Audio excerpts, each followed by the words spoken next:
comic synopsis. This week, myself and Rob decided to take a look at The Art of Giallo. So he went the route of Fulci, so I'm going the route of Argento. My favourite Argento of the bunch, Deep Red. Now this is the first collaboration of Argento and Goblin. Stands out really well. Yeah, the music in this is so good. We all know how masterful Goblin are. As a band, I mean, a band that creates music for film, they're just second to none. And for this being their first collaboration, it's like they've been working on these things for years together. It sounds so good. But the film, yeah, like I said, this is my favourite for a long time. My favourite was Tenebrae. And then my buddy Marco, he's just, no, it's this. And yeah, I just sat and, I hadn't seen it for a long time, and I picked up this and just really sat and watched it and paid attention. And it's a near flawless film. It's so good. It's so good. Yeah, we follow, where are we? Follow Marcus Daly. I have a few notes here. So our character of Marcus Daly, he's a musician, a pianist, and he actually witnesses the murder of a psychic. And then kind of more and more murders start to happen, and they all appear to be linked to him.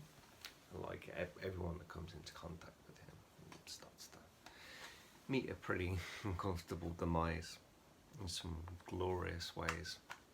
Argento at its finest, he really is how he crafts these scenes of death. It's like it's epic how some of these are done. I think the epic level hits more actually with Tenebrae, but the whole package of this is just so good. And we have, where did I write the name down? Daria Nicolodi. So that she has a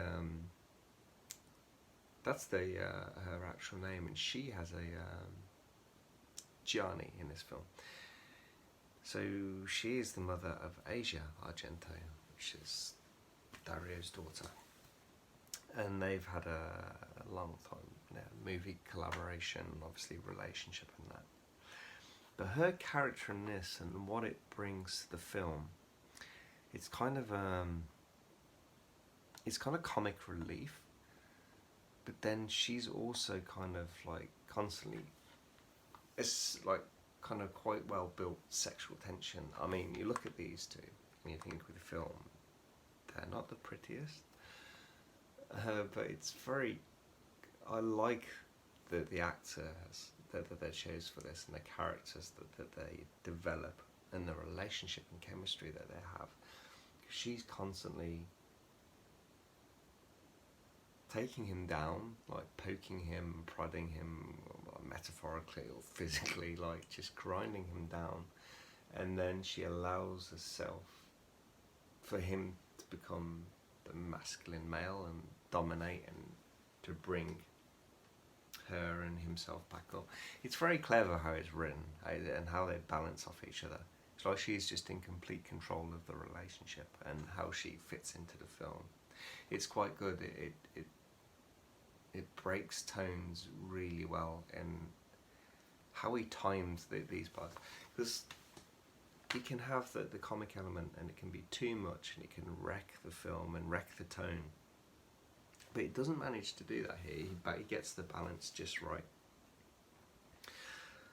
And yeah, you have this like exquisite kind of on-screen relationship that maybe you don't always associate with Argento or Italian cinema in general, kind of to think of that. I like this how intertwined the relationship is. The relationship is kind of, it's outside of the film. It's kind of like weird to explain. I'm trying to think how to say it. I'm really tired, I'm afraid. Yeah, it's difficult how to explain. It's obviously it's based within the film, but it's kind of context runs parallel to the story, but then also goes off on its own. And it's quite fascinating. And like I said, it really breaks from the film, but without damaging the tone at all.